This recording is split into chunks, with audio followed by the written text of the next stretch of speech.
Dipersilakan.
Bismillahirrahmanirrahim. Alhamdulillahirabbil alamin wassalatu wassalamu ala asyrafil anbiya'i wal mursalin wa ala alihi washabbihi ajmain. Assalamualaikum warahmatullahi wabarakatuh. Saya bersama Profesor Madya, Tuan Arif Perkasa, Dr. Muhammad Asri bin Zainal Abidin, Mufti Negeri Perlis. Yang bahagia Ustaz Muhammad Saifuddin Hasan, Pengerusi Masjid Al-Mukharrabin, Rangkap Imam 1. Ustaz Ahmad Yusairi Yusli, Imam 2, Masjid Al-Mukharrabin. Pegawai Jabatan Mufti Negeri Perlis, Barisan Jabatan Kuasa Masjid Al-Mukharrabin, Barisan Panel Diskusi Hijrah, Datuk-Datuk, Datin-Datin, rakan-rakan media Suara Sunnah, Pro Media Tajrid, tuan-tuan, puan-puan, hadirin hadirat yang dikasihi sekalian. Alhamdulillah, bersyukur kita kepada Allah Subhanahu Wa Taala dapat kita bersama pada malam ini di bawah satu program yang besar yang dianjurkan oleh Jabatan Mufti Negeri Perlis, iaitu Diskusi Hijrah 1442 Hijrah, pelarian ataupun perjuangan. Baiklah, bagi meneruskan majlis kita pada malam ini tanpa membuang masa, saya serahkan majlis kita pada malam ini kepada moderator, iaitu yang bahagia Ustaz Muhammad Rizal Azizan, pendakwah bebas. Dipersilakan.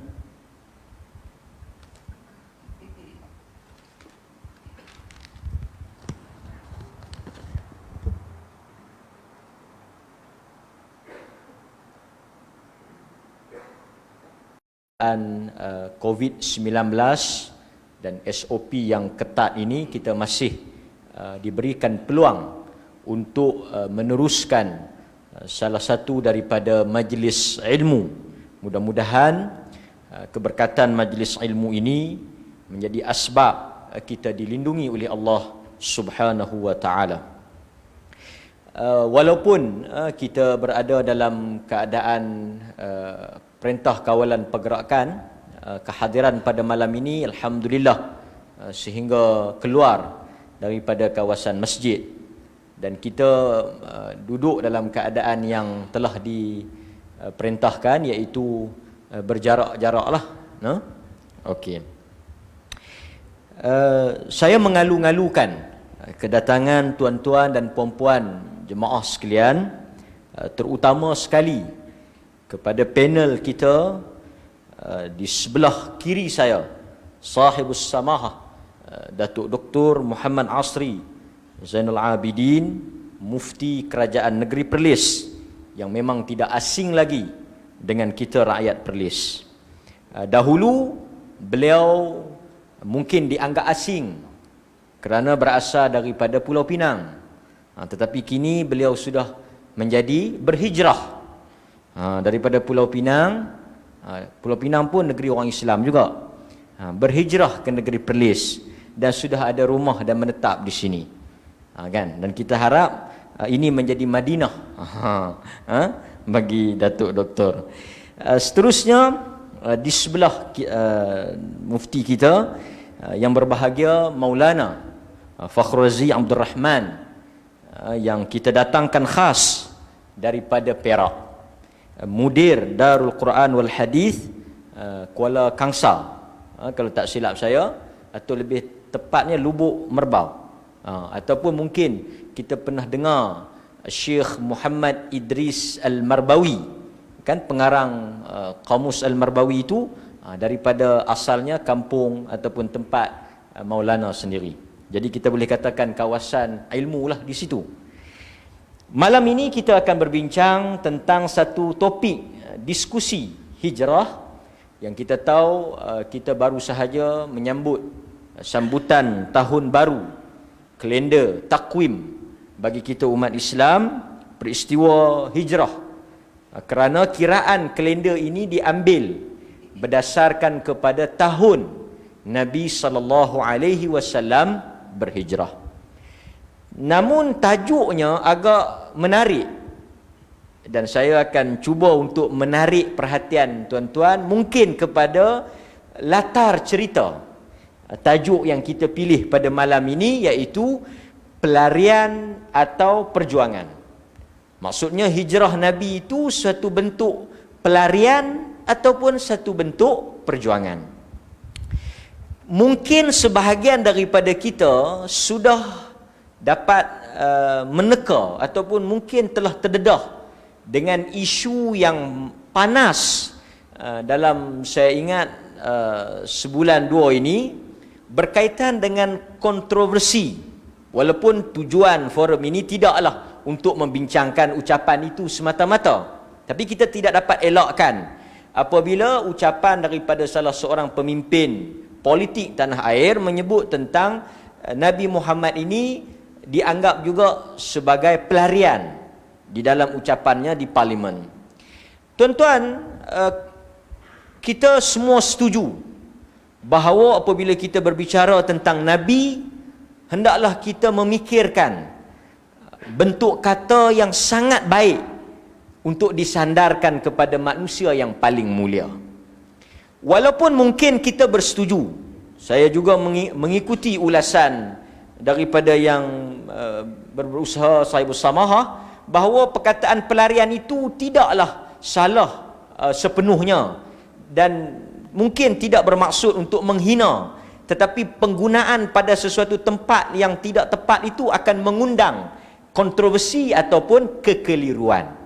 Sebenarnya kalau kita tengok dalam Al-Quran sendiri mengingatkan kita tentang pentingnya memilih patah perkataan itu. Sebagai contoh, di dalam Al-Quran Allah menyebut dalam suratul Baqarah ayat 104, iaitu Allah mengingatkan orang-orang yang beriman, jangan menyebut perkataan ra'ina, tetapi sebutlah perkataan unzurna, yang mana dari sudut bahasa Arab kedua-duanya mempunyai makna yang sama, iaitu melihat atau tengok atau beri perhatian. Tetapi perkataan ra'ina dan unzurna ini mempunyai konteks penggunaannya yang tersendiri. Orang Yahudi menggunakan perkataan ra'ina untuk memperlekehkan Nabi, sehingga Allah menyuruh orang beriman tukar perkataan itu kepada unzurna, walaupun pada hakikatnya mungkin dari sudut maksudnya lebih kurang sama. Di situ kita melihat penggunaan kata sangat dititik beratkan, kerana kesan daripada perkataan itu akan memberikan pemahaman kepada kita. Jadi sebab itu, walaupun orang kata ini mungkin sengaja mencetus kontroversi ataupun mungkin ini sengaja untuk menghangatkan keadaan, sebenarnya bagi saya apabila benda itu telah menjadi kontroversi, telah menjadi suatu perbincangan di kalangan masyarakat, penting untuk ahli-ahli ilmu tampil memperjelaskan maksud dan juga hakikat sebenar hijrah Nabi SAW. Itu mungkin latar cerita kepada apa yang akan kita bincang dalam diskusi pada malam ini. Bagi memulakan forum pada malam ini, sebagai moderator yang berkuasa penuh mengendalikan majlis, sehinggalah saya menyerahkan kembali kuasa ini kepada pengurusi melalui jalan yang benar dan saluran yang betul. Maka sebagai memuliakan tetamu, kami sebagai tuan rumah, saya bersama sebagai tuan rumah, mengambil hadis Nabi untuk memuliakan tetamu. Saya ingin memberi ruang yang pertama, pusingan yang pertama, buah bicara yang pertama, lontar pandangan yang pertama daripada Maulana Fakhrul Razi untuk memulakan diskusi kita. Apa yang ingin saya lontarkan soalannya agak mudah dan ringkas. Sebelum Nabi SAW keluar daripada Mekah, kita semua tahu antara ungkapan yang sangat masyhur yang diucapkan oleh Nabi bahawa sesungguhnya demi Allah, engkau wahai Mekah adalah sebaik-baik tanah dan tanah yang paling dicintai oleh Allah. Suatu gambaran yang sangat kuat betapa mulia dan besarnya tanah Mekah itu. Seandainya aku tidak diusir keluar daripada tanah ini, aku tidak akan meninggalkannya. Jadi seakan-akan di situ ada unsur terpaksa, ataupun seakan-akan ada unsur bahawa keluarnya Nabi itu kerana perintah, bukanlah kerana pilihan Nabi untuk keluar. Dan kita kena ingat, Nabi telah menanggung kesusahan selama 13 tahun sebelum Nabi lompat keluar, ataupun sebelum Nabi berhijrah keluar, ataupun sebelum Nabi berpindah keluar. Menunjukkan bahawa Nabi bertindak itu di atas titah perintah Allah. Kita minta Maulana untuk memberikan sedikit pencerahan kepada kita tentang perkataan ini dan memberikan maksud kepada hijrah besar Nabi kita Muhammad sallallahu alaihi wasallam. Jadi saya dengan segala penuh hormat dan ta'zimnya memberikan ruang dan peluang sepenuhnya kepada Maulana pada malam ini, insya-Allah. Dipersilakan.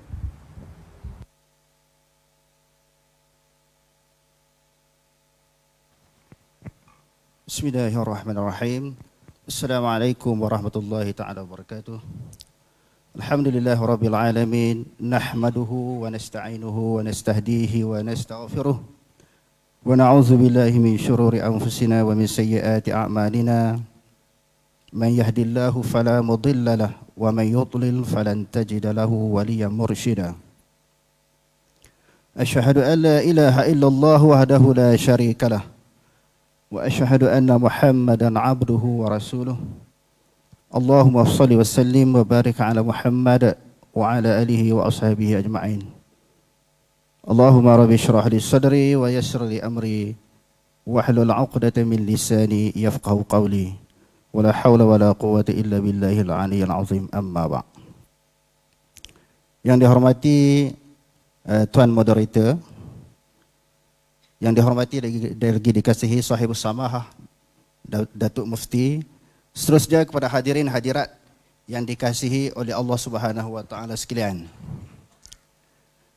Pertama-tama saya melahirkan kesyukuran yang tidak terhingga kepada Allah Subhanahu wa taala kerana saya dapat sampai ke negeri Perlis ini dengan selamat, alhamdulillah. Yang keduanya, saya mengucapkan terima kasih banyak kepada Jabatan Mufti kerana sudi menjemput dan mengundang saya untuk berdiskusi pada malam ini. Berdasarkan kepada tajuk yang sangat menarik sebagaimana yang telah dibentangkan oleh saudara moderator, hijrah, pelarian atau perjuangan. Jadi saya jawab bahawa hijrah adalah merupakan perjuangan. Kalau sekadar untuk mengetahui jawapan, kita semua dah boleh balik pada malam ni. Sebab soalannya apa tadi? Pelarian ataupun perjuangan.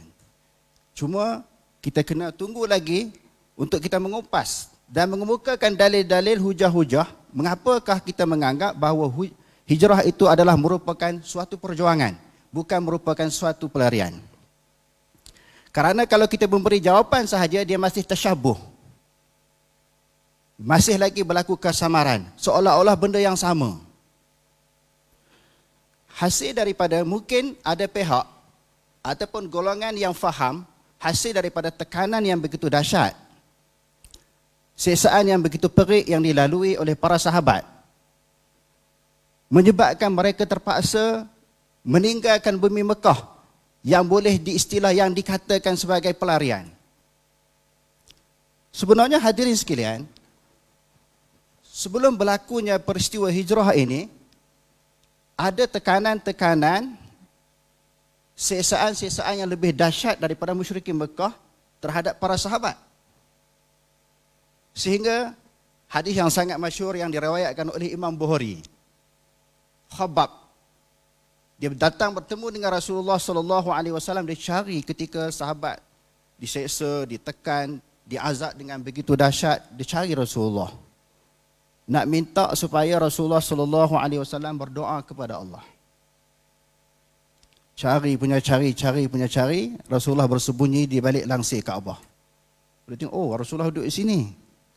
Lalu dia kata kepada Rasulullah, ya Rasulullah, ala tad'u lana, ala tastansiru lana. Wahai Rasulullah, mengapa kamu tidak berdoa kepada Allah untuk kami?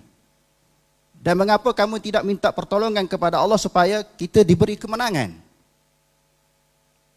Hadis ini dinakalkan oleh Ibnu Katsir ketika mensyarahkan ayat Al-Quran, am hasibtum an tadkhulul jannah walamma ya'tikum masalul ladzina khalau min qablikum massathumul ba'sa wad-dharra wa zuzzilu hatta yaqula ar-rasul wal ladzina amanu ma'ahu mata nasrullah ala inna nasrallahi qarib. Adakah kamu boleh menganggap dan menyangka kamu boleh masuk syurga Allah Subhanahu wa taala dengan senang dan mudah? Allah Taala tanya kita semua. Adakah kita menganggap kita boleh masuk syurga Allah Subhanahu wa taala dengan senang dan mudah? Walaupun ayat ini diturunkan kepada Nabi dan para sahabat, bahkan meliputi kita sebagai orang yang beriman kepada Allah Subhanahu wa taala. Sedangkan belum sampai kepada kamu ujian-ujian yang dahsyat sebagaimana golongan yang terdahulu. Allah Ta'ala guna zulzilu. Maknanya suatu goncangan yang sangat dahsyat. Iza zulzilatil ardu zilzalaha. Suatu goncangan ujian yang sangat dahsyat. Sehingga hadirin sekalian, berkata Rasul dan orang-orang yang bersama dengannya, mata nasrullah. Sebagaimana yang kita ketahui, Rasul dan para Nabi, golongan yang paling kuat iman daripada umat mereka, pun bertanya, bilakah Allah Ta'ala nak datangkan bantuan dan pertolongan? Menunjukkan ujian sangat dahsyat. Diikuti pertanyaan oleh pengikut mereka. Walaupun begitu hadirin sekalian, Rasulullah dan para sahabat tidak keluar, tidak berhijrah. Walaupun mengalami tekanan yang sangat dahsyat, kerana tidak ada perintah dan arahan daripada Allah. Kalau alasan Rasulullah berhijrah berpindah yang dianggap sebagai suatu pelarian kerana tekanan, Rasulullah tak keluar. Tetapi selepas pada itu, beberapa masa daripada itu datangnya arahan, barulah Rasulullah sallallahu alaihi wasallam bertindak keluar dengan para sahabat. Di antaranya hadis di dalam yang diriwayatkan oleh Imam Bukhari di dalam kitab Hijrah. Di dalam babul Hijrah, Rasulullah sallallahu alaihi wasallam datang di tengah hari di rumah Abu Bakar radhiyallahu an. Jadi Aisyah yang melaporkan hadis ini, dia kata Rasulullah ni jarang datang rumah kami di tengah hari ni. Sebab biasanya tengah hari ni orang rehat. Tapi hari nak ajak pergi hijrah tu datang tengah hari. Lalu ringkas ceritanya pada hadis yang panjang ini hadirin sekalian, Rasulullah bertemu dengan Abu Bakar, dia kata qad uzina li lil hijrah. Sesungguhnya aku diberi keizinan untuk berhijrah. Di situ menunjukkan bahawa datangnya arahan dan perintah daripada Allah Subhanahu wa taala memerintahkan Rasulullah dan para sahabat pergi berhijrah. Bukan masalah isu pokok ataupun isu asas bahawa ditekan, diazab, diseksa, kerana sebelum itu para sahabat mengalami tekanan yang lebih dahsyat. Dan yang kedua, apa yang nak disampaikan di sini, mungkin juga orang tasyabuh apabila terjumpa dengan hadis yang merupakan soalan daripada moderator tadi. Oh, dia kata mungkin dengan sebab hadis itu ada ruang untuk dikatakan bahawa Rasulullah sallallahu alaihi wasallam itu sebagai pelarian. Hadis yang diriwayatkan oleh Imam Tirmizi dan juga Ibnu Majah menyebut, wallahi innaki la khairu ardillah wa ahabbu ardillah laula ukhrijtu ma kharajtu laula ukhrijtu minki ma kharajtu. Atau kama qala Rasulullah sallallahu alaihi wasallam. Demi Allah. Dalam hadis ini Rasulullah sallallahu alaihi wasallam bersumpah dengan nama Allah. Innaki la khairu ardillah. Sesungguhnya engkau adalah merupakan sebaik-baik bumi Allah. Wa ahabbu ardillah ila Allah. Dan sekasih-kasih bumi Allah kepada Allah. Sekiranya aku tidak diusir, maka sudah tentu aku tidak keluar daripada bumi Mekah ini. Jadi seolah-olah Rasulullah bertindak keluar sebagai pelarian. Sebenarnya ulama-ulama hadis ketika memuatkan hadis ini, hadirin sekalian, dia meletakkan di bawah tajuk tentang kelebihan bumi Mekah. Bukan tentang kelebihan ataupun fadilat pelarian. Dan nak cerita isu pelarian, bukan. Dia nak ceritakan tentang fadilat bumi Mekah. Sebab di sana berlaku khilaf daripada kalangan ulama sama ada bumi Mekah lebih afdal ataupun bumi Madinah. Jadi hadis itu diletak di bawah fadilat bumi Mekah. Sebab itu ulama-ulama Syafi'i berpendapat kalau sekiranya seseorang itu meninggal dunia di sesuatu tempat, afdal dia dikebumikan di situ. Selain daripada bumi Mekah dan Madinah. Sebaliknya, kalau sekiranya seseorang yang meninggal dunia berhampiran dengan bumi Mekah, elok dibawa masuk jenazah dia, mayat dia ditanam di bumi Mekah kerana ada kelebihan dan ada fadilat. Isunya di sini berdasarkan kepada hadis tadi adalah fadilat bumi Mekah, bukan nak menceritakan tentang pelarian. Dan hadis yang kedua, hadis yang ketiga tuan-tuan, hadis yang diriwayatkan oleh Imam Bukhari tentang masalah pelarian juga. Tetapi bukan isu di sini nak ceritakan tentang pelarian. Sampai suatu masa, akan sampai suatu keadaan, umat Islam ini apabila dia difitnah. Fitnah dengan maksud cubaan, dugaan ataupun tekanan. Bukan sebagaimana yang difahami umum oleh orang Melayu kita kan. Al-fitnatu asyaddu minal qats. Dia faham fitnah seseorang ataupun sesebuah kumpulan, sesuatu kumpulan memfitnah kumpulan lain. Bukan maksud begitu. Yang dimaksudkan fitnah di sini adalah cobaan ataupun ujian yang datang daripada Allah kerana menjaga agama. Di dalam Kitabul Ilmi, Imam Bukhari meletakkan satu tajuk, Babun minad din al-firaru minal fitan. Bab tentang sebahagian daripada kepentingan menjaga agama lari daripada fitnah. Maknanya orang sebut apa? Lari daripada fitnah. Maknanya orang nampak firar, seolah-olah menjadi pelarian dengan sebab fitnah. Bukan, dia nak cerita di sini tentang kepentingan menjaga agama kadang-kadang terpaksa kena keluar daripada kampung halaman, meninggal kampung halaman untuk menjaga agama kita. Sebab itu Imam Bukhari bawa, setelah dia meletakkan tajuk ini, dia bawa hadis yang menceritakan tentang suasana tersebut.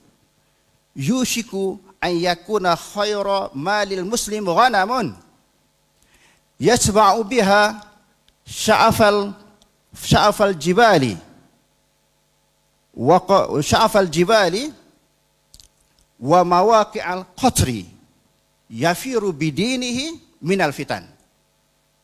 Akan berlaku, Rasulullah sallallahu alaihi wasallam bersabda, sebaik-baik harta orang Islam adalah kambing.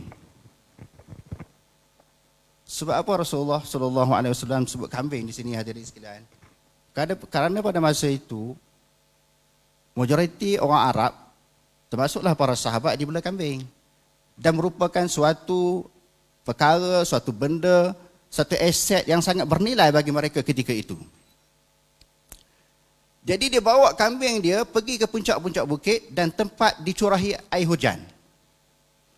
Kalau kita pergi ke Mekah dan Madinah, susah untuk memperolehi ataupun nak mendapati rumput rampai yang menjadi makanan kepada binatang ternakan.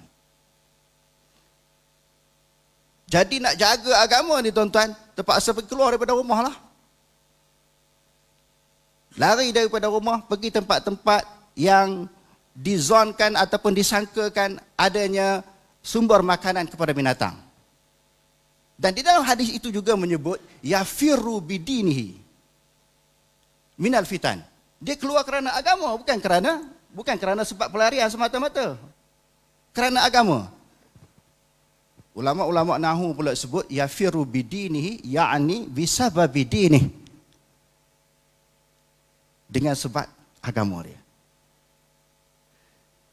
Dan saya nak sebut di sini perbezaan yang begitu ketara, walaupun kita kata bukanlah merupakan suatu kesalahan yang besar, tidak merosakkan akidah bila orang sebut disamakan hijrah dengan pelarian ini. Cuma di sini istilah tak betul. Sebab berlaku perbezaan yang begitu ketara. Dan begitu juga tidaklah boleh dikaitkan mana-mana pihak ataupun mana-mana individu yang mengatakan Rasulullah ini sebagai pelarian dikaitkan dengan Syiah. Tak boleh nak kaitkan dengan Syiah. Walaupun saya sangat tak setuju dengan Syiah.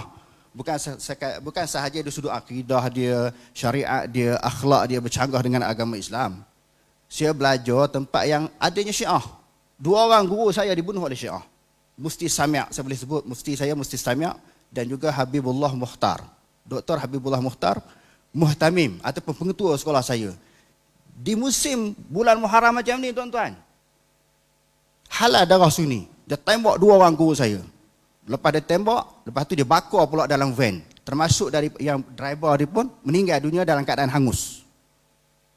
Jadi nak ceritanya, bukan kita kata benda ni jangan dikaitkan dengan Syiah, bukan kita suka ataupun setuju dengan Syiah. Tetapi tidak boleh dikaitkan semua isu dengan Syiah, walaupun saya tak setuju dengan Syiah. Kita orang Melayu kita ni pelik. Bila tak suka kepada mana-mana kumpulan, mana-mana pihak, mana-mana individu, apa benda yang boleh dikaitkan untuk menjatuhkan dia, maruah dia? Dia londeh habis. Kalau dalam isu lain mungkin.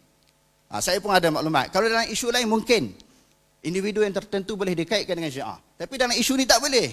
Sebab itu kita orang Islam diajar supaya berlaku adil. Janganlah kebencian kamu terhadap sesuatu kaum sehingga kamu tidak berlaku adil. La yajrimannakum syana'anu qaumin ala alla ta'dilu ya'dilu huwa aqrabu littaqwa. Allah Ta'ala ajar kita. Berpuas hati ke, tak suka ke dengan mana-mana orang, mana-mana kumpulan, tapi kena adil. Tak betul kita kata tak betul, betul kita kena kata betul. Tetapi apa yang berlaku sebaliknya, kita ni kalau duduk dalam satu kumpulan, satu parti ke, satu jemaah ke, apa yang kumpulan kita buat, moderator, semuanya betul. Kumpulan lain buat, semuanya salah. Dia pakai cari dalil boleh cari tuan-tuan. Dalil untuk menyalahkan pihak lain, kumpulan lain memang boleh cari, akan jumpa. Kalau orang Yahudi pun ada dalil, takkan orang Islam tak ada dalil? Dan seterusnya saya nak sebut sini, ada masa lagi? Boleh lagi? Mesti. Boleh lagi tak? Tetamu panjang sikit tak? Saya nak sebut tentang perbezaan yang begitu ketara antara apa yang kita sebut tadi, hijrah dan juga pelarian. Di antaranya Allah Subhanahu wa taala menyebut di dalam Al-Quran, a'udzubillahi minasyaitonirrajim, lil fuqara'il muhajirin alladhina ukhriju min diyarihim wa amwalihim yabtaghuna fadlan minallahi wa ridwana. Suratul Hasy ayat 8 dan 9. Bagi golongan yang fakir yang berhijrah, yang dikeluarkan daripada kampung halaman mereka dan juga harta benda mereka. Dalam ayat ini, bukan semua orang yang keluar daripada Mekah ke Madinah ini fakir. Tetapi Allah Ta'ala kata, dikeluarkan harta benda mereka dan juga daripada kampung halaman mereka. Walaupun sebahagian mereka kaya seperti Suhaib Ar-Rumi, dia tak boleh nak bawa harta ke Madinah Munawwarah berhijrah bersama dengan Rasulullah. Terpaksa ditinggalkan. Takut pihak musuh ataupun musyrikin Mekah dapat mengesan dia nak berhijrah bersama dengan Rasulullah sallallahu alaihi wasallam ke Madinah Munawwarah. Yang keseterusnya, yabtaghuna fadlan minallahi wa ridwana. Kita tengok ciri-ciri generasi hijrah yang tak ada kepada golongan pelarian. Wa yansuruna, dia kata di sini, wa yabtaghuna fadlan minallahi wa ridwana. Mereka mengharapkan kelebihan daripada Allah Subhanahu wa taala dan keridhaannya. Allah Subhanahu wa taala sebut di dalam ayat yang lain, di dalam surah An-Nisa, wa man yuhajir fi sabilillahi yajid fil ardi muraghaman katsiran wasa'a. Wa man yakhruj min baitihi muhajiran ila Allah wa rasulihi summa yudrikhul maut faqad waqa'a ajruhu 'ala Allah. Barang siapa yang berhijrah pada jalan Allah Subhanahu wa taala, hijrah kerana Allah dan juga kerana Rasul. Orang golongan yang menjadi pelarian belum tentu dia merupakan arahan Allah dan arahan Rasul. Yang kedua dalam ayat ini mengharapkan ganjaran daripada Allah. Yang pertama, ganjaran pahala yang dijanjikan kepada golongan hijrah. Yang kedua, suatu keluasan rezeki yang dijanjikan oleh Allah Subhanahu wa taala bagi golongan yang berhijrah daripada Mekah Al-Mukarramah ke Madinah Al-Munawwarah. Yajid fil ardi muraghaman katsiran wa sa'ah. Niscaya dia akan mendapati ghanimah, harta benda yang banyak dan keluasan bumi Allah Subhanahu wa taala hasil daripada penghijrahan. Yang seterusnya, wa yansurunallaha wa rasulah. Mereka menolong agama Allah dan juga Rasulnya. Menolong Allah dan Rasulnya. In tansurullaha yansurkum wa yusabbit aqdamakum. Ini tidak berlaku kepada golongan yang menjadi pelarian. Bukan maksud mereka nak tolong agama Allah dan nak tolong Rasulullah. Yang paling dahsyat tuan-tuan, di penghujung ayat ini Allah Subhanahu wa taala kata apa? Ulaika humus shadiqun. Mereka itu adalah orang yang benar-benar beriman kepada Allah. Mafhum mukhalafahnya, orang yang beriman yang tidak turut serta berhijrah bersama dengan Rasulullah di Madinah, orang yang tak betul-betul kuat iman dia kepada Allah. Sehingga Allah Ta'ala kata ulaika humus shadiqun. Di dalam ayat yang lain, ulaika humul mu'minuna haqqa. Mereka itu adalah orang yang betul-betul beriman kepada Allah. Jadi semua ini berbeza sangat-sangat, mempunyai suatu perbezaan yang sangat ketara antara peralihan dan juga hijrah. Jadi untuk ciri-ciri seorang muhajir yang seterusnya, insya-Allah saya akan cuba sambung pada round yang kedua nanti insya-Allah. Sekadar itu dulu, wallahu alam. Aqulu qawli hadza wastaghfirullahal azim wa lakum. Wassalamualaikum warahmatullahi taala wabarakatuh. Alhamdulillah, di atas pencerahan yang pertama tadi dapat kita buat sedikit catatan. Maulana menyatakan dengan jelas bahawa orang yang menyebut perkataan ini tidak boleh untuk dihukum terkeluar daripada akidah. Mungkin dia mempunyai maksud yang lain dengan tidak meniatkan penghinaan kepada Nabi. Tetapi Maulana juga memberikan catatan yang agak tegas di situ, bahawa beliau langsung tidak bersetuju penggunaan istilah pelarian itu kerana tidak pernah digunakan perkataan pelarian itu dan disandingkan dengan perjuangan Nabi sallallahu alaihi wasallam. Jadi dua poin yang bersifat lembut dalam ketegasan. Istilah ni penting tuan-tuan.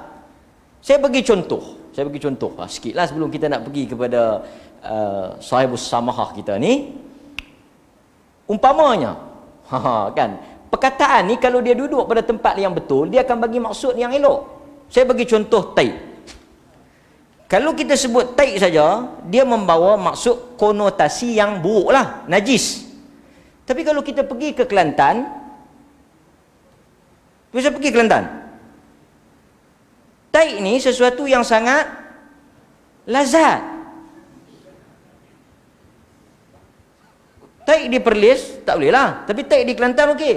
Taib itik, perkataan tu, tapi bila disandarkan kepada itik, dia jadi satu kuih cucuk, tak tak? Jadi pasal tu kadang-kadang pemilihan term istilah itu boleh memberi maksud yang buruk jika tidak pada tempat yang betul. Demikian juga sebelum daripada kenyataan ini, kita juga kontroversi dulu. Dan saya bersama dah jelaskan tentang kalaulah saya Tuhan. Kalaulah saya Tuhan, saya tak akan ciptakan kamu. Ini juga kontroversi. Penggunaan kalaulah saya Tuhan tu, penggunaan Tuhan itu pada diri dia. Tapi telah dijawab oleh sahibus samahah. Dan kita nak bagi kali ni sahibus samahah juga untuk jawab soalan saya lah, bukan jawab isu tadi, kan? Okey, tapi sebelum saya nak bagi sahibus samahah Datuk Dr. Asri jawab ni, saya nak kena bagi sikit pencerahan. Saya kesian kat Datuk ni, kan? Mufti kita, kalau kita tak pertahan mufti kita, siapa lagi nak pertahan? Saya duk ikuti bacaan di Facebook ni, saya pun ada lah Facebook kan. Saya pun duk ikuti bacaan. Kesian Datuk. Bila dia bercakap, orang kata semua benda nak bercakap. Mufti serba-serbi. Semua benda nak ulas. Ekonomi nak ulas, politik nak ulas, semua benda dia nak cakap. Itu bila dia cakap. Bila dia tak cakap, di mana suara mufti? Di mana mufti utara yang vokal, yang lantang tu? Pasal apa sengak? Nampak tuan-tuan. Pasal tu lebih baik jadi moderator daripada jadi mufti. Bayaran sama. Kan? Demikian saya duk kata, bila mufti cakap, terlebih cakap, bukan bidang dia, ulas hukum. Tapi bila dia ulas, salah juga. Semua benda dia nak ulas. Jadi macam mana? Ni baru ni. Tuan-tuan, mufti Perlis, jaga urusan umat Islam berkaitan hal ehwal Islam. Ulas isu pelarian kerana ada kaitan dengan Nabi. Ulas isu umat Islam kerana berkaitan dengan agama. Menteri tak kuarantin pun nak dengar SS Perlis cakap juga. Ini Datuk Asri bukan Tan Sri Hisham. Kena bagi clear lah.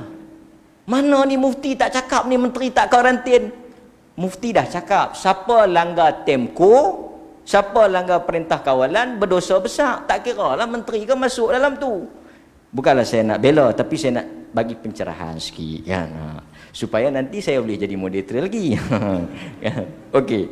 Soalan saya ni agak panas sikit lah.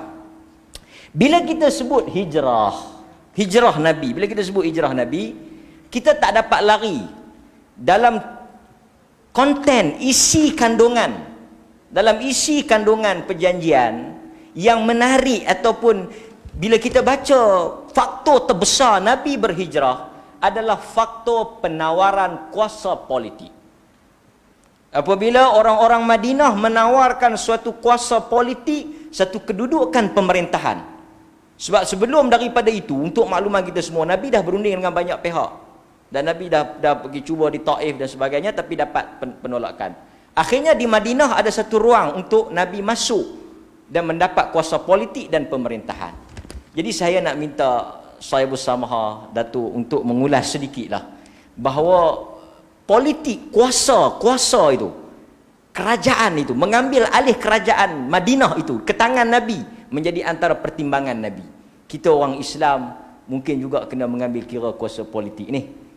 Kan? Jadi walaupun Datuk bukan ahli politik, tapi mungkin dari sudut pandang hijrah lah.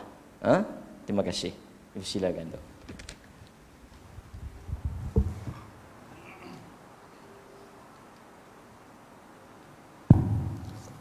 Assalamualaikum warahmatullahi wabarakatuh. Alhamdulillah wassalatu wassalamu ala Rasulillah wa ba'd. Yang dikasihi saudara pengurusi, tengok dia cakap pandai dah, artinya kita boleh penaik dah jawatan tu. Lepas pada ni nak jadi panel kan, jadi mufti. Yang dikasihi tetamu kita Maulana Fakhrul Razi, ahlan wa sahlan, selamat datang ke Perlis. Perlis ni insya-Allah bumi Darul Hijrah, boleh hijrah ke sini. Macam mana Ustaz Maizah? Boleh? Saya nak cakap sikit sebelum menjawab soalan ni, soal konotasi. Konotasi ni kadang-kadang makna dia sama, tetapi penggunaannya itu. Ahli-ahli sebahagian zaman ini, oleh kerana ada perkataan laji'in ni pelarian. Bagaimana nak bezakan al-farqu bainal hijrati wal luju'i? Apa yang membezakan antara hijrah dan lari? Walaupun hijrah tu pun macam nak kena lari lah juga, keluar dari tempat. Tadi Maulana baca ayat Quran, Allah pun kata dikeluarkan. Kan? Illa tansuruhu faqad nasarahu Allah idh akhrajahu alladhina kafaru thaniya ithnain. Dia tak kala dia dikeluarkan oleh orang kafir. Yang ni kita baca ayat dalam surah Al-Hajj, Allah kata apa? Udhina lilladzina yuqataluna bi annahum zulimu wa innallaha ala nasrihim laqadir.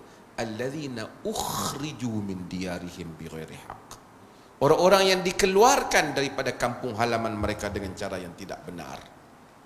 Jadi soal kadang-kadang ada persamaan tetapi ada maksud mendalam yang sedikit berbeza.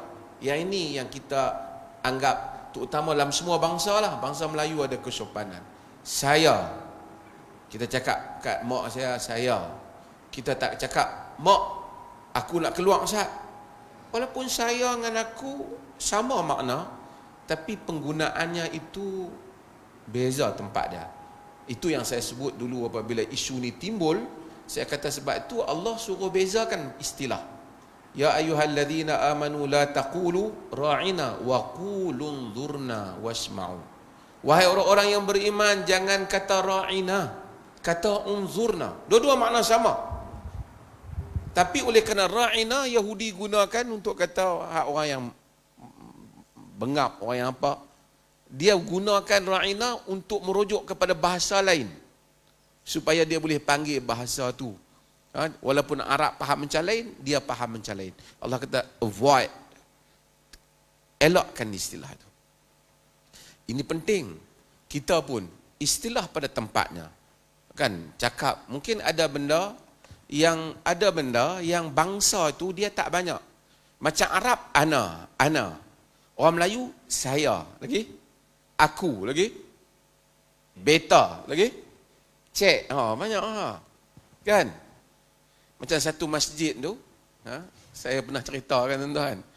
Tuanku pergi berangkat masjid tu dan biasanya sembahyang Jumaat ni, kadang tak tahu tuanku berangkat. Jadi pengurusi tu imam, selepas sembahyang Jumaat nak kena buat pengumuman. Cuma dia tak buat biasa lah bila tuanku berangkat. Dia kata, beta berterima kasih kerana tuanku berangkat ke masjid beta. Walaupun dari segi perkataan, beta tu merujuk saya, tetapi ia digunakan oleh raja. Tak apalah. Jadi saya nak sebutnya apa? Bagaimana kita menguruskan perkataan. Apa? Itu soal kehalusan bahasa. Lagi kita bagi bang. Sikit saya nak. Balik kepada istilah ini. Balik kepada Nabi SAW. Bezanya, macam mana yang disebut oleh Maulana tadi. Nabi keluar juga dan di keluarga. Orang yang lari pun di keluarga. Tapi Nabi keluar untuk mencari medan perjuangan. Untuk menyebarkan agama. Dia tidak keluar untuk mencari kehidupan. Untuk membolehkan dia hidup. Itu dia punya asas dia. Yang mesti kita ambil perhatian. Ada 3 tempat Nabi boleh pergi. Yang pertama, jika kita ingat, hijrah yang pertama orang Islam buat ke mana? Ke Habasyah, ke Abyssinia. Orang Islam pergi ke sana, dan yang pergi ke sana ni bukan lelaki-lelaki. Osman bin Affan, siapa lagi? Abu Huzaifah bin Utbah, Osman bin Mad'un, Mus'ab bin Umair. Ini semua Ja'far bin Abi Talib. Ini semua rank yang bagus-bagus. Dan itu macam pelarian lah. Sebab tak ada tawaran apa, terus pergi ke sana. Untuk menyelamatkan diri daripada ditindas oleh Quraisy. Karena kalau sudut nak beragama, memang di sana lebih selamat, tapi kewujudan Nabi di Mekah. Nabi tak pergi. Mereka saja yang pergi. Lama mereka di sana. Sehingga Nabi berhijrah ke Madinah, baru mereka keluar, mereka pergi berhijrah. Lebih kurang 380 sahabat yang pergi ke sana. Dan mereka mendapat protection yang bagus daripada Maharaja Habsyah, iaitu Ashamah Najasyi. Tapi Nabi tak pergi berhijrah ke sana. Sebab satu tadi, politik Habsyah tidaklah begitu kuat dan stabil. Rajanya ada, tapi ada pergelutan kuasa. Orang Islam dalam rekod yang kita baca sirah, jumlah lebih kurang 380, tak nampak rekod pertambahan pengikut Islam di negara Kristian itu. They were protected. Mereka dilindungi, tetapi mereka tidak berkembang. Nabi tak pergi. Kalau Nabi itu pelarian, nak selamatkan diri, Nabi pergi ke Habasyah. Nabi tak pergi. Sebab tidak subur untuk dakwah. Mereka akhirnya, sehingga Ummu Salamah juga pergi ke sana, mereka akhirnya pulang, pergi ke Madinah. Dan saya nak azan dulu ke masjid? Azan dulu, nanti saya sambung sikit dia.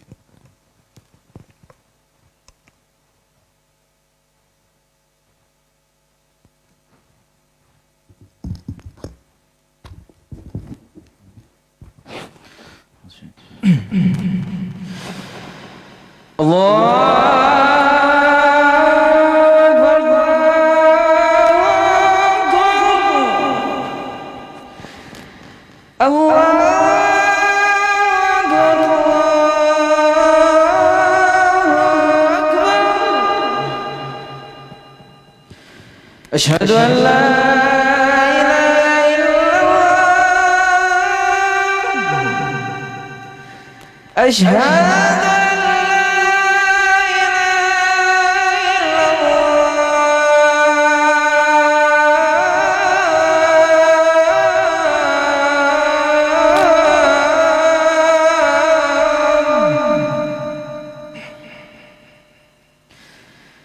أشهد أن محمد رسول الله أشهد أن محمد رسول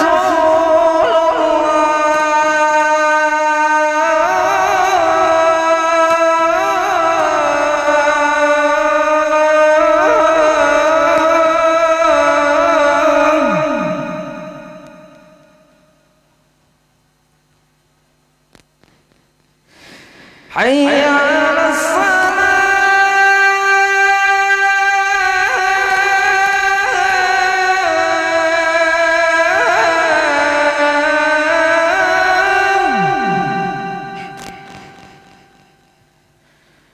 حي على الصلاة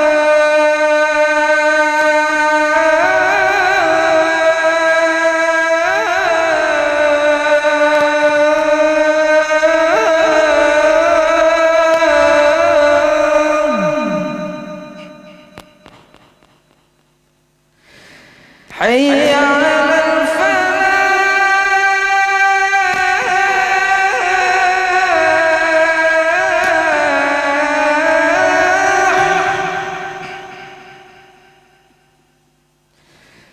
حي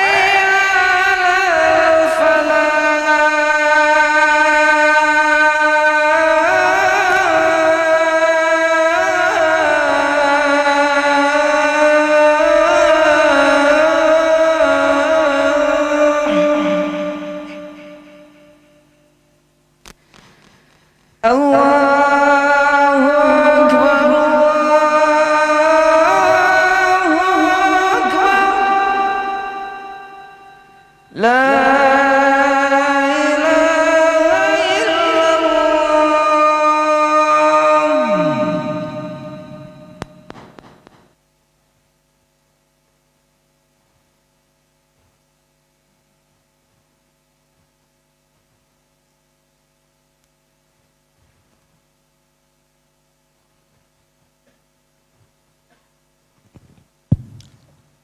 Okey, tak mana saya sembang tadi? Tuan Pengurusi. Betul ya? Kata Muzi tak dengar ni. Okey. Nabi tak pergi ke Habsyah. Walaupun Habsyah ada siapa? Najasyi. Nabi berutusan surat dengan Najasyi. Bahkan kita selalu tahu ada hadis Nabi puji Najasyi. Ar-rajulu salih matal yaum ar-rajulu salih akhukum ashamah. Mati pada hari ini lelaki salih saudara kamu ashamah. Sebab itu Najasyi itu tidak dikategorikan sebagai sahabat. Walaupun berurusan dengan Nabi. Surat menyurat sebab dia tak tengok Nabi. Syarat nak jadi sahabat ni bukan tengok. Syarat nak jadi sahabat ni kena jumpa. Man laqiyan nabiyya sallallahu alaihi wasallam wa amana bihi wa mata 'alal iman. Dia tak jumpa Nabi walaupun dia berurusan dengan Nabi. Nabi ni tak jumpa pun tak apa. Tak tengok pun tak apa, kena jumpa. Ada sahabat tak tengok, dia jumpa seperti sahabat-sahabat yang buta. Dia sahabat. Okey. Najasyi berurusan dan lebih menarik lagi, Nabi SAW sehingga sampai ke Madinah pun Nabi tak panggil Najasyi supaya datang ke Madinah. Nabi kekal Najasyi di kedudukannya. Ini juga soal bagaimana menguruskan politik di suatu tempat. Okey, saya ringkaskan. Satu lagi tempat yang Nabi pergi. Tempat mana lagi yang Nabi keluar daripada Mekah pergi? Tuan-tuan sekarang duk pergi umrah kan. Sekarang musim Covid tak boleh lah. Dulu ujung-ujung tuan-tuan duk pergi, masa diizinkan, Saudi mula buka satu tempat. Tuan-tuan pergi Mekah, dia bagi pergi tempat tu sekali. Di mana tu? Di Taif. Di Taif. Ada orang sebut di Taif, bukan Taif. Di Taif. Di Taif. Taif Nabi pergi ke Taif. Yang tu Nabi, dalam bahasa kita, Nabi pergi riki sendiri, tengok macam mana peluang dakwah di sana. Tadi di Habasyah Nabi tak pergi. Bahkan ada riwayat, walaupun ada perbincangan tentangnya, tapi majoriti para ulama bersetuju, iaitu Ubaidillah bin Jahsh yang dikatakan Tanassar telah masuk Kristian di Habsyah, sedangkan dia merupakan suami kepada Ummu Habibah. Walaupun ada orang bantah riwayat ni, tapi majoriti ulama menyokongnya. Balik kepada isu dia pergi ke mana tadi? Ke Taif. Taif Nabi pergi, tapi Taif mendapat sambutan yang paling dahsyat. Nabi dilontar. Kita semua tahu cerita Taif. Sebab itu apabila Aisyah radhiyallahu anha tanya Nabi sallallahu alaihi wasallam, "Hal ata 'alaika yaumun ashaddu min yaumi Uhud?" Adakah telah datang kepada kamu satu hari yang lebih asyadda min yaumi Uhud, lebih dahsyat daripada hari Uhud? Nabi beritahu, "Na'am, Yaumul Aqabah." Hari Aqabah Nabi sebut, tapi Nabi sebut hari di mana bertemu dengan Ibnu Abi Yalail bin Abdi Kulal, iaitu jumpa dengan Taif. Baling Nabi dengan batu sehingga cedera. Taif juga tidak subur. Apabila Nabi SAW mendapat tawaran, pada awal 12 orang Madinah datang jumpa Nabi. Mereka beriman. Nabi hantar ikut mereka Mus'ab bin Umair. Mus'ab ni, itu dia pergi mana? Pergi mana? Habasyah. Tentu cepat lupa. Dia pergi Habasyah. Kemudian Nabi hantar dia. Dia pergi, masa tu dia balik ke Mekah, dia pergi jadi guru, muallim ahli Madinah. Dia jadi guru orang Madinah. Mus'ab bagi report kat Nabi, tak ada satu rumah pun melainkan telah masuk Islam ke dalamnya. Maksudnya tanah yang subur untuk dakwah Madinah, Yathrib. Kemudian datang perwakilan daripada 12, datang tahun berikutnya, iaitulah berapa? 73 lelaki, 2 orang perempuan. 75 pada sebahagian riwayat. Berbai'ah dengan Nabi SAW, janji setia. Antansuruni, untuk tolong aku. Yani bela agama aku. Wa tamna'uni mimma tamna'una anfusakum wa azwajakum wa abna'akum, dalam riwayat Ibn Hibban.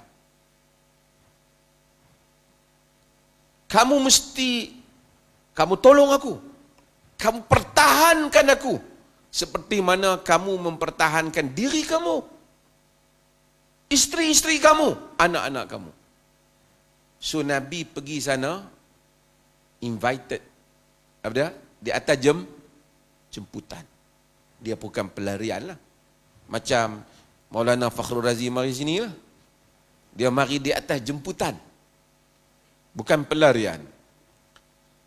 Jadi Nabi sampai sana, sebab tu sampai Nabi bukan mari dah mana rumah Nabi, lepas itu duduk tengok Rasulullah nak apa, tak. Mari terus mengambil kepimpinan Madinah.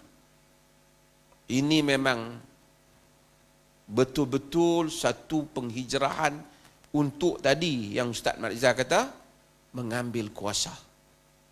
Mari-mari terima mahmakhtalafna fi syait famaradduhu ila Allah au ila Muhammad. Dalam Madinah punya piagam ni. Apa-apa yang kita berselisih, maka rujukkannya Allah ataupun Muhammad. Terus ada piagam Madinah. Terus Nabi pemutus kepada segala urusan orang-orang Madinah. Maksudnya bukan mari minta sedekah.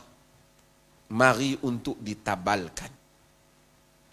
Walaupun bukanlah jadi pelarian tu buruk. Taklah ramai orang Islam jadi pelarian bah. Akhirnya dari pelarian, terpaksa lari pelarian. Untuk, kan agama juga sebenarnya, tak suruh kita duduk pada satu tempat sehingga kita ditindas. Tak.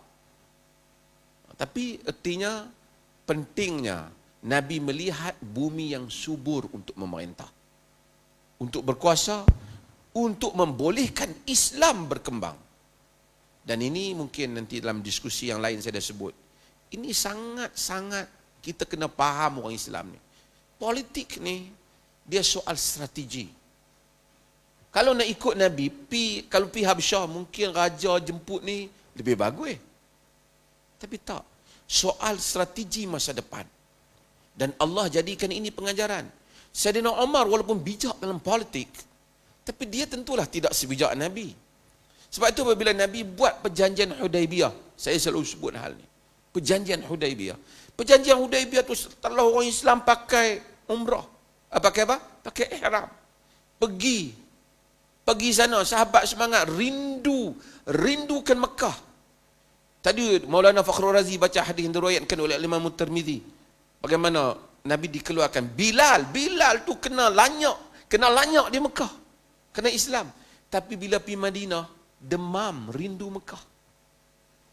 Kata orang Mekah, di sebalik bukit Mekah tu aku bau roti orang Mekah. Tapi mereka keluar, nak ikut mereka kaya. Suhaib Ar-Rumi, saya tak tahu siapa hari ni ceramah pasal Suhaib Ar-Rumi, kita tengok. Pagi tadi ke? Suhaib Ar-Rumi ada pilihan untuk harta. Tapi Nabi mencari angle yang sesuai. Kadang-kadang ilmu saja tak cukup, tempat tu kena sesuai. Maulana di mana? Perak okey. Saya bila tu saya baca, saya suka Ibn Hazmin Al-Andalusi. Saya kadang-kadang selalu sebut cerita ni. Ibn Hazmin Al-Andalusi, akal Andalus yang bijak. Walaupun aqilul Andalus ni dia kata Yahya bin Yahya Al-Laythi. Tetapi Ibn Hazmin mazhabnya hebat. Sebelum datang mazhab Al-Auza'i dan seumpama, Ibn Hazmin jaguh. Sebelum mazhab Malik menguasai Andalus dan menguasai dunia Maghrib. Siapa yang baca karya Ibn Hazmin Al-Andalusi yang mati tahun 456 Hijrah, bijak. Dia mazhab Zahiri, bijak. Ilmu hadis hebat, ilmu akidah hebat, ilmu fiqh hebat. Walaupun sebahagian seperti Mu'abbas Qurtubi dan sebahagian ada orang sebagian sufi mengkritik bahawasanya dua benda yang paling tajam. Dia kata Saiful Hajjaj wa lisan Ibn Hazmin. Pedang Hajjaj dan lidah Ibn Hazmin. Kerana tajamnya kritikan dia. Tapi dia adalah akal bijaksana yang hebat. Kata Ibn Hazmin Al-Andalusi, Ana syamsu fi jawul ulumi muniratun walakin al-aibi anna al-matla'i al-gharbu walau annani min jahati syarqi tali'atun lajadda ala ma fata min dhikri an-nahabu. Aku ini, kata Ibn Hazmin, adalah merupakan matahari yang mana di dunia ilmu bersinar. Dipujilah diri dia pandai pun. Tetapi cacatnya aku ini, aku terbit di sebelah barat, iaitu dia di Maghrib. Tu Maghribi kita panggil, Morocco. Di situ ulama-ulama dia hebat, tapi kerana dia bukan duduk di center Arab ni.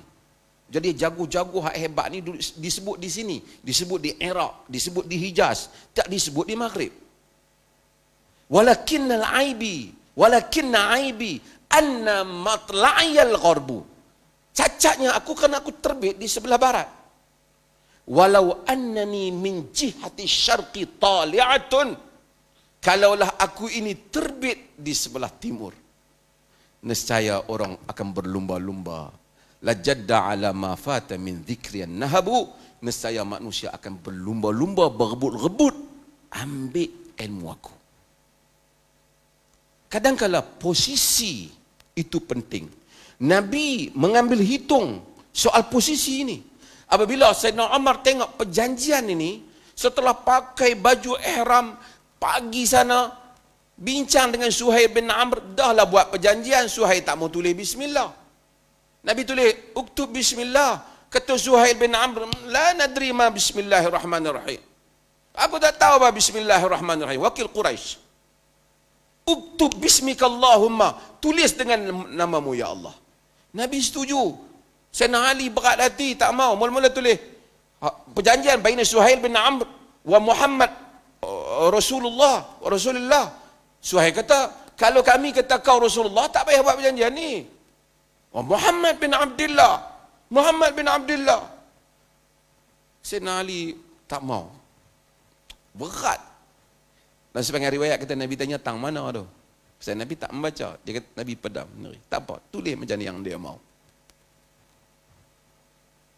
Minta nak patah balik. Dah pakailah ihram. Sayyidina Umar tak mau. Sayyidina Umar sehingga menangisi ataupun rasa menyesal mengingati peristiwa itu. Dalam riwayat Bukhari, dia bunyi lagi tegas lagi. Kita nak cerita dalam bahasa biasa macam kasar sikit lah. Alasta nabiyyal haqqan.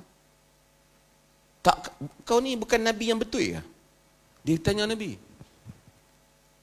Alasna ala haqqin wa hum ala batil.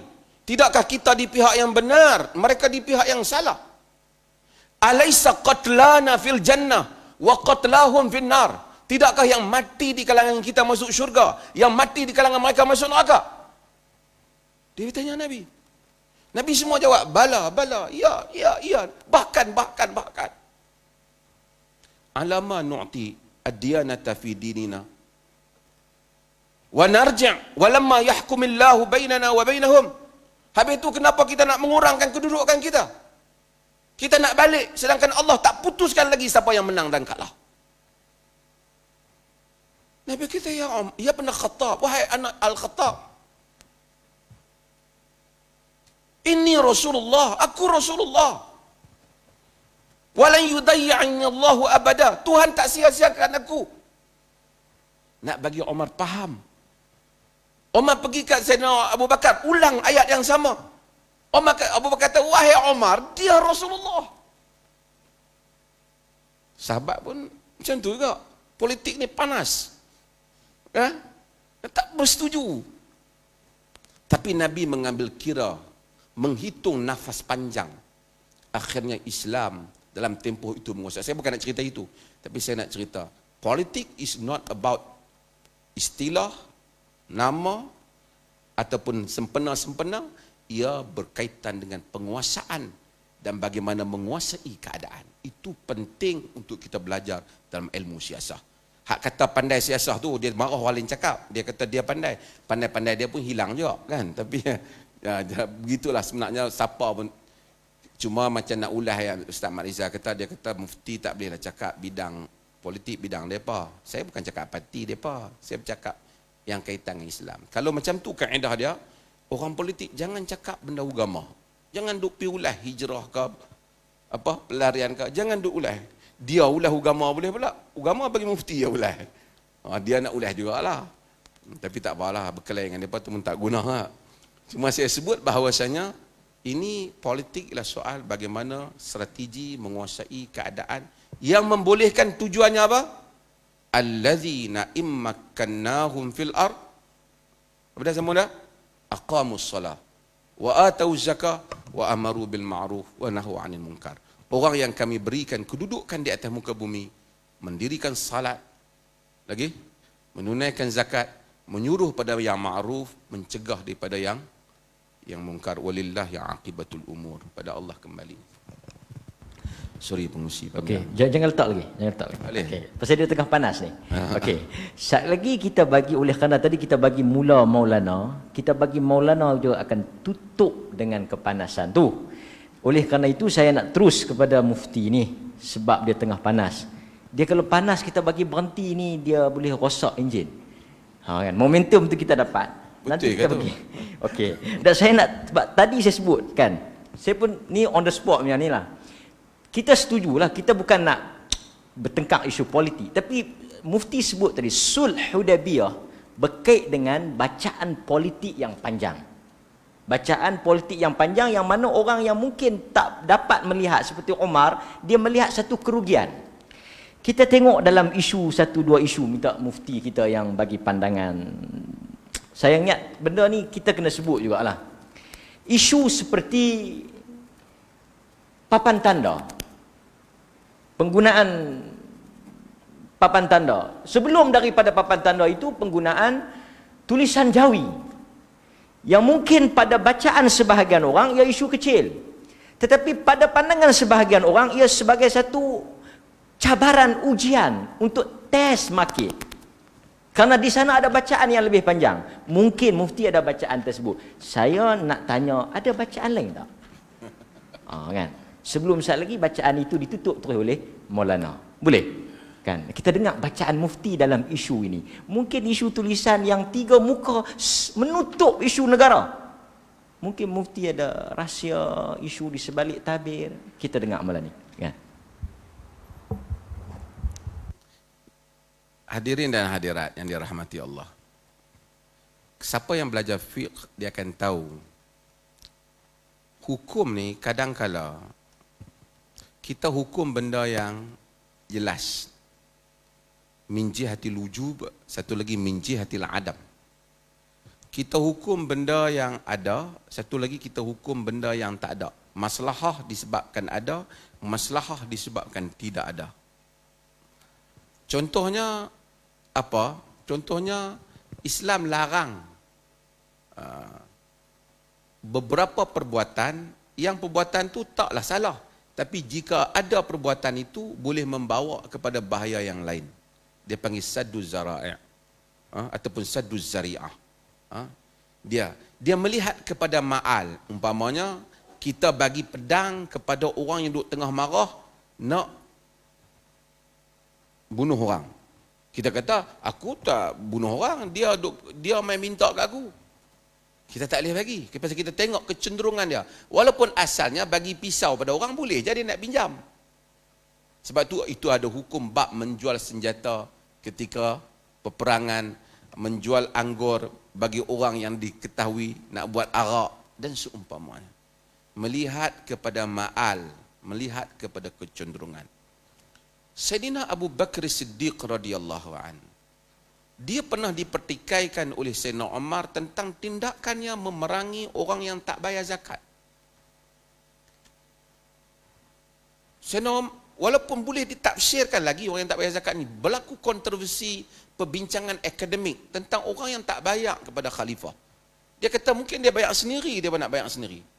Tetapi Abu Bakr Siddiq radhiyallahu an, dia tak setuju. Dia kata kalau dia tak bagi satu tali unta yang diberi kepada Rasulullah kepada aku perang mereka. Sebab dia lihat itu kecenderungan kepada menjatuhkan, membesarkan isu yang lain selepas pada ini yang akhirnya kerajaan jadi tak stabil. Tak boleh taat. Kalau zakat tak bagi, besok taat tak bagi, dia akan pergi banyak benda. Itu ma'al. Sebab itu perkataan Abu Bakar yang terkenal, yang selalu saya sebut dari dulu, kata Maulana Abul Hasan Ali An-Nadwi, patutnya perkataan ini ketika dia berucap kepada pelajar-pelajar di Universiti Madinah, ini Ustaz Wafiq nanti orang Madinah. Dia kata perkataan ini mau tulis di dinding setiap orang penentu ilmu. Apa dia? Ayan qusuddinu wa ana hayy. Adakah agama menjadi lemah, menjadi kurang sedangkan aku masih hidup? Maksudnya selagi aku masih hidup, sikit pun ruang agama aku tak akan bagi kurang. Dan dia mengambil tindakan pada benda, kerana dia tahu kurang sikit, dia akan kurang banyak pada masa hadapan.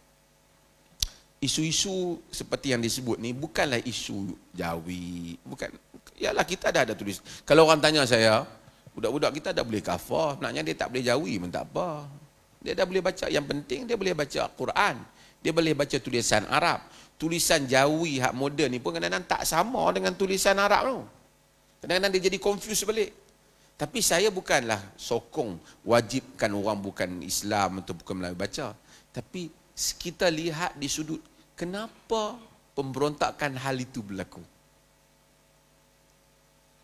Dan cara penentangan itu berlaku. Demikian juga hari ini bincang tentang masalah tulisan itu. Kenapa ia berlaku? Dia nak membawa kepada apa? Dia nak membawa pada. Ada isu mungkin kita ulas, dia salah individu. Ada orang kata tadi pasal apa? Menteri tak kuarantin. Salahlah menteri tu. Kan? Kita dah bagi tahu lama dah, hukum ni sama saja. Anak saya balik daripada Madinah walaupun hari raya. Tak bolehlah raya dia. Kuarantin lah. Duduk di KL, cukup masa baru boleh ambil. Padahal raya orang takbir balik mai. Dia balik walaupun dah test dah okey, tak boleh lah ikut prosedur tu lah. Kan? Tak boleh lah ada dua hukuman, satu untuk menteri lain, untuk orang biasa lain, tak boleh lah. Hak tu tak cerita pun tahu, kan? Tapi saja dia nak suruh kita juga sebut. Mungkin mikrofon dia apa, bateri tak apa tinggi. Jadi tak apalah. Tapi saya melihat pada isu-isu yang disebut sebagai ma'alnya apa? Kecenderungannya apa?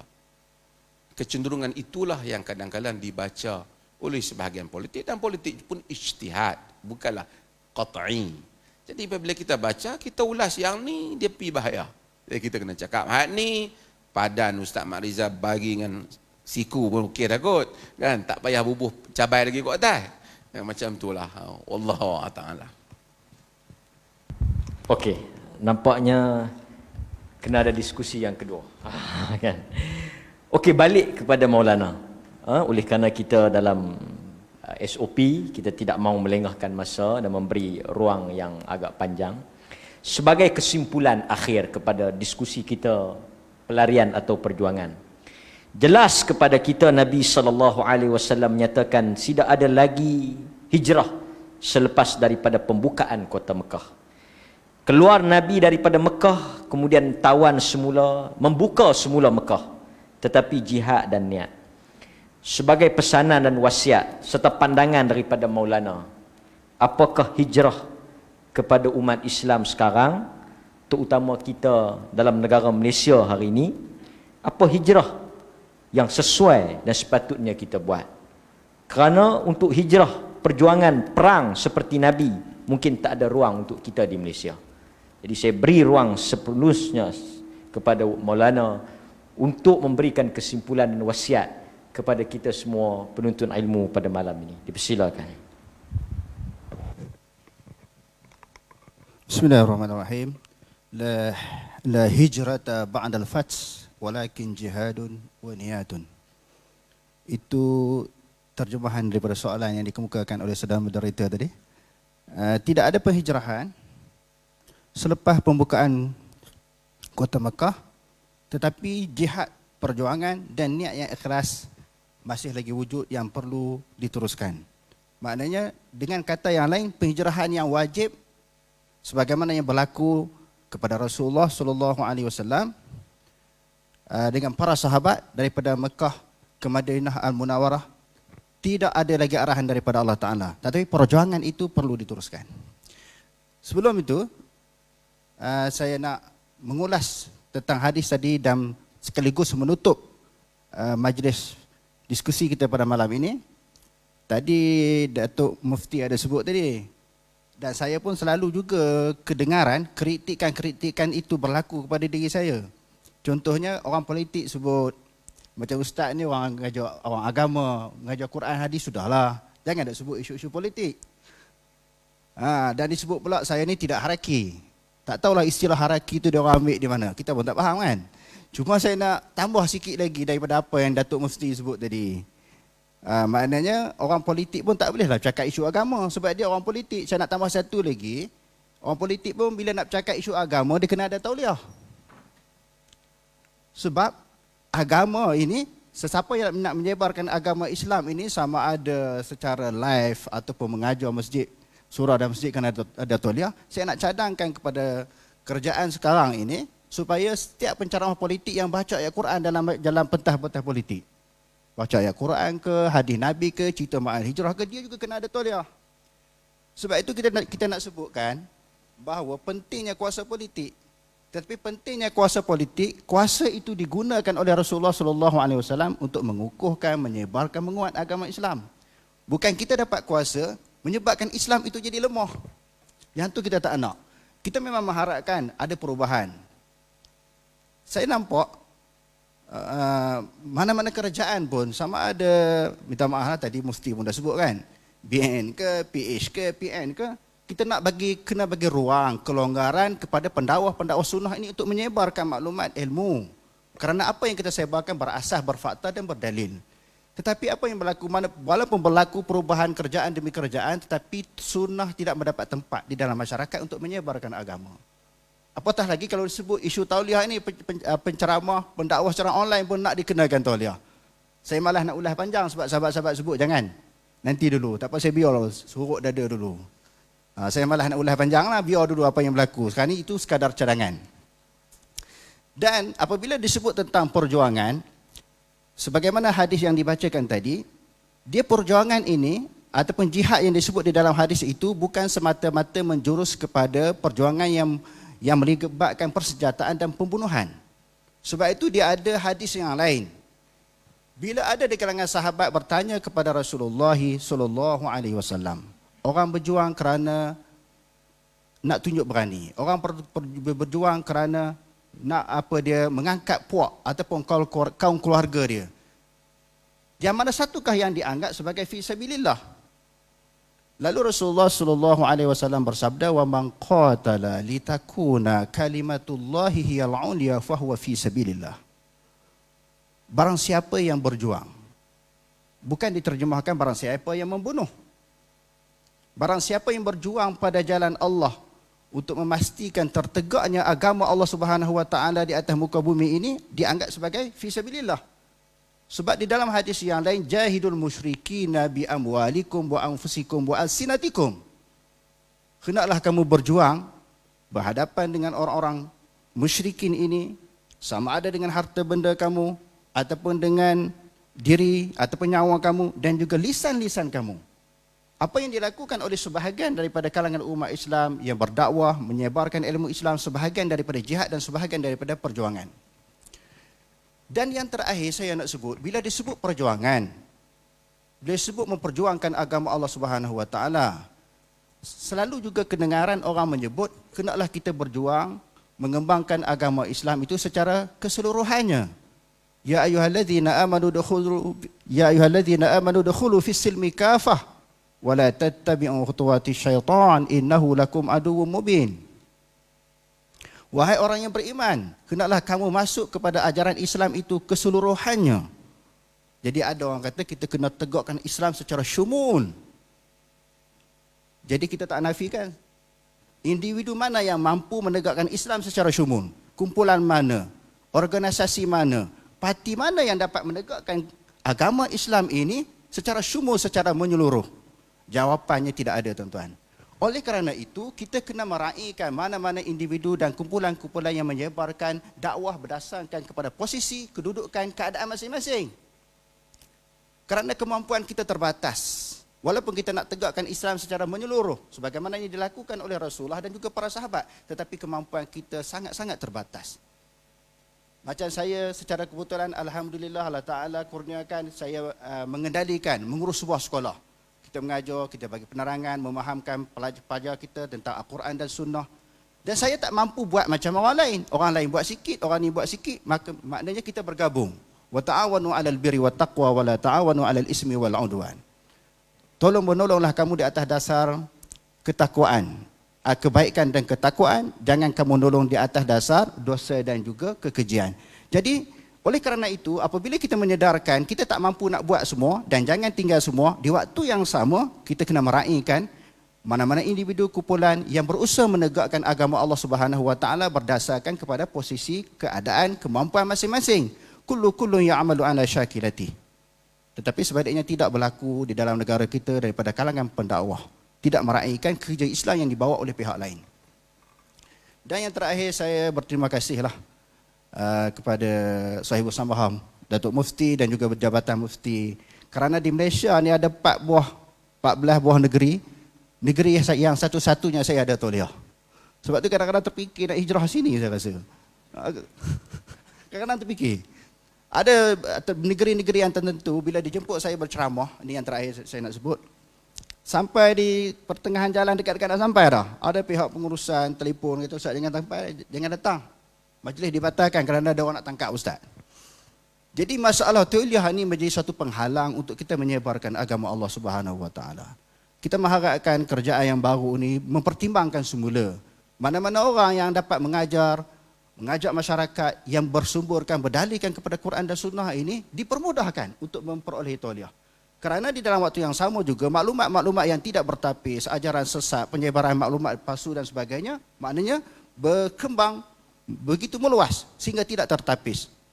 Dalam keadaan yang sama, golongan sunnah ini diberi tekanan ataupun diberi sekatan, menyebabkan terlalu sukar untuk kita menyebarkan agama Allah Subhanahu wa taala sebagaimana yang difirmankan oleh Allah berdasarkan kepada fakta dan hujah. Qul hatu burhanakum in kuntum shadiqin. Wallahu alam. Sekadar itu dulu, saya sekali lagi mengucapkan jutaan terima kasih kepada Jabatan Agama Islam Jabatan Mufti Negeri Perlis ini kerana sudi menjemput saya untuk berdiskusi pada malam ini, dan semoga ianya dikurniakan, dijadikan sebagai satu pahala yang menjadi bekalan kepada kita di negeri akhirat nanti. Yaumala yanfa'u malun wala banun illa man atallaha biqalbin salim. Wallahu alam. Aqulu qouli hadza wa astaghfirullahal azim li wa lakum. Wassalamualaikum warahmatullahi taala wabarakatuh. Alhamdulillah. Datuk ada tambah? Tak ada. Okey ya? Alhamdulillah, selesai kesimpulan yang diberikan oleh Maulana tadi. Dan sebagai penutupnya, tajuk ini sangatlah besar. Kerana kita semua mengakui setelah mendengar penjelasan daripada Sahibul Samah dan Maulana, Sahibul Samah menyebut tentang kuasa politik, dan kita hari ini tidak dapat menafikan bahawa nikmat Islam dan sinar Islam itu adalah hasil daripada titik hijrah Nabi sallallahu alaihi wasallam. Kerana kita tahu apabila Nabi berhijrah, Islam itu terus bersinar daripada peristiwa tersebut. Jadi turning point, titik perubahan besar, kemenangan dan kejayaan serta okey, Datuk dia nak sebut sikit pasal tauliah. Kita kena bagi laluanlah. Di sini. Terima kasih sikit dah pasal tentang Perlis ni. Kita di Perlis negeri, saya tak mau cakap sini orang lain lah, kita cakap pasal kita lah. Kita bagi tauliah kepada ramai tokoh-tokoh dalam negara ni, walaupun mereka tak pernah main Perlis pun kita bagi. Kita hantar tauliah tu. Mungkin boleh pergi tanyalah tokoh-tokoh yang mana kita tahu latar ilmu mereka jelas, kukuh, ada latar pengajian yang baik, kita bagi. Saya percaya Maulana Fakhrul Razi tak pernah minta tauliah kat Perlis. Tiba-tiba dia dapat. Dan ramai lagi pensyarah universiti yang mereka dapat, kita bagi. Senarai yang kita bagi tauliah memang banyak tanpa perlu diminta. Ada yang kita panggil temu duga jika kita tak berapa jelas. Tapi yang lain, yang mana prominent figure, kebanyakan mereka mendapat tauliah Perlis. So kita ambil langkah proaktif, kita bagi. Dan kita taklah nak paksa negeri lain hak mereka. Kita mencadangkan hal yang sama. Kalau ada pengajian, sebab pensyarah universiti, macam ada CJ pengajian macam Dr. Syekh Maulana Fakhrul Razi, bagi. Dr. Ruzaimi umpamanya, dia pensyarah universiti, Profesor Madya lagi sekarang. Tiba-tiba tak dapat tauliah daripada ni. Banyak lagi tokoh-tokoh yang tak dapat tauliah. Tak macam tak kena gaya lah kan, tak kena gaya. Melainkan ada bukti dia ni buat ajaran menyeleweng ke apa, nak kena bukti lah, tak boleh lah tak peransangka saja. Barulah kita baca hadis palsu dalam masjid ke, ada bukti, boleh lah, untuk kita tak beritahu lah. Terima kasih. Tapi ada juga pernah berlaku Datuk, di Malaysia ni yang bekas mufti dan juga berkelulusan doktor falsafah ni ditangkap. Kan? Ditangkap kerana mengajar. Ya, tak tahu ya. Jadi kita harap hijrah malam ini kita semua dapat manfaat dan dapat ilmu, dan kita dapat membuat perubahan kepada keluarga kita lah. Masing-masing, yang pentingnya seperti mana Al-Quran kata, diri kita dan keluarga kita. Jadi terima kasih kepada Jabatan Mufti dan juga pihak masjid dan seluruh penganjur.